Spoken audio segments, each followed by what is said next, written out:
E banco, assim, se a gente for falar como é o mercado de banco no Brasil, ele já, na minha opinião, já é um mercado, assim, já é um que tá oligopólio. desenhado de um jeito escroto mesmo. Porque a gente vai em outros países que tem dezenas de bancos, né? Aqui a gente tem, sei lá, 5 grandes, assim, de verdade, Sim, grandes que dominam mesmo. 80%, 90% do mercado. É isso. Não, e o bom é que, tipo, eles viraram um cartel.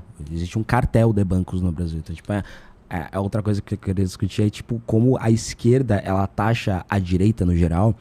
Óbvio que existem várias direitas, mas uma coisa, tipo, toda a direita deve ir de privatização. A gente tá aqui o Kim Kataguiri, fundador do MBL, fazendo que, pô, dá pra ter privatização ruim. Ou seja, banco é a mesma coisa. A direita não defende banco. A direita defende banco quando ele não é um cartel. Os bancos brasileiros, eles viraram cartéis. Eles não só cartéis, ou seja, não é 5 bancos. Cada banco tem sua área. Então, tipo, a microempresa. Quem tem microempresa consegue crédito com qual teu banco?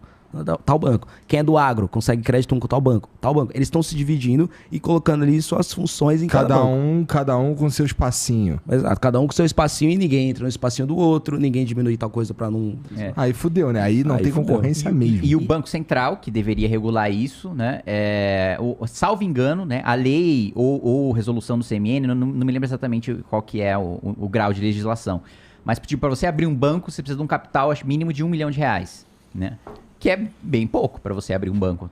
Só que o Banco Central, basicamente, cara, eu tenho R$1 milhão, eu quero abrir um banco. O Banco Central impõe uma série de burocracias para fechar mercado que não deixa o cara abrir. Então tem uma dificuldade imensa também para você abrir uma instituição financeira, que, por exemplo, uma fintech. É muito mais fácil de abrir uma fintech, porque a fintech não tem os mesmos poderes, por assim dizer, não tem as mesmas, não pode oferecer os mesmos produtos que um banco tradicional pode. O banco tradicional tem um leque muito mais amplo de produto que pode ofertar do que uma fintech. Por isso que é muito mais fácil abrir uma fintech, apesar das fintechs ajudarem na concorrência, né? Ajuda você Com ter certeza. um Nubank da vida, um C6 da vida, ajuda, né? Você ter essas empresas. Mas elas ainda assim não podem ofertar o mesmo produto que um banco tradicional. E o Banco Central, em vez de incentivar a ter novos bancos, não incentiva. Para mim, uma das soluções seria você permitir empréstimo de pessoa jurídica a pessoa jurídica. Coisa que acontece hoje de maneira muito similar ao empréstimo é factoring. Né? A factoring, ela basicamente pega lá tem uma nota promissória, né? Tem um esquema que... contrato de mútuo. É isso, contrato de mútuo que eu vou lá e troco, né? Eu antecipo o dinheiro que eu vou receber da minha produção, da minha venda, né? E aí eu pago depois o cara. É como se fosse um empréstimo. Mas é, né? Mas não é tecnicamente, né? Legalmente não é... Na prática mas teoricamente não. Mas você poderia liberar para ser realmente um empréstimo com todas as possibilidades que o empréstimo pode ter. Entendi. Cara, se a gente for falar de banco aí, tem que chamar o Ciro. Né? Não, mas outra coisa, assim, por que a direita, ou tipo, nós somos contra o banco, mas acho que tem que ter um debate sobre a questão dos bancos no Brasil. Porque um monopólio, um oligopólio, um cartel, ele necessariamente, ou muito dificilmente, ele consegue se formar sem a ajuda do Estado.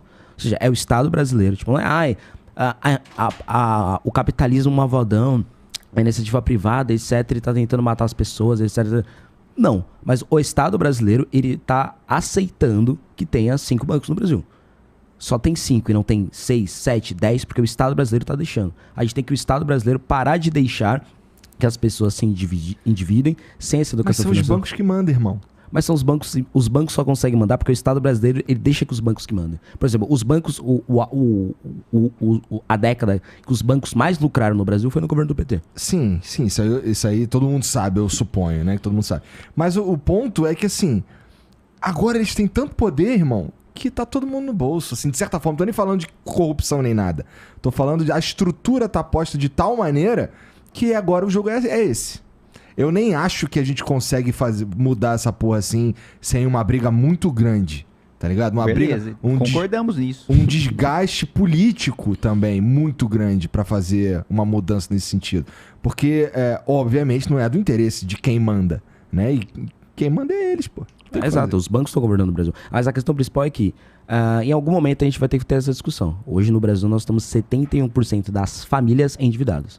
Tipo, em que momento a gente vai falar, ô galera, e aqueles bancos ali? A gente não pode fazer, a gente vai esperar ser todas as famílias do Brasil, 70%, a gente vai esperar ter 100% das famílias endividadas pra gente começar a discutir a questão do cartel dos bancos, pra gente começar a discutir noções básicas de economia, educação financeira nas escolas. Endividada tá dizendo com prestação vencida. Porque endividado meio que todo mundo tá, né? Então, exato. Porque então assim, tá todo mundo endividado, né? ninguém sabe a diferença. Negativado, né? Tá, negativado. Você tá dizendo que 71% das famílias não podem adquirir crédito Exatamente. no mercado. Tá bom. E aí o que acontece, por exemplo? Eu tô pagando meu carro, eu tô pagando minha casa também, Sim, tá ligado? não, mas isso não significa que tá endividado. Você tá financiando uma coisa. Sim, por exemplo, mas você É uma consegue dívida, pegar né? crédito Não, no é banco. uma dívida você tá pagando em dia. Aham. Exato. Mas vocês estão falando de outra coisa. De outra Você tá falando, coisa. tipo, pô, o Bradesco me dá R$1.000 de crédito. Não, por quê? Porque você tá endividado.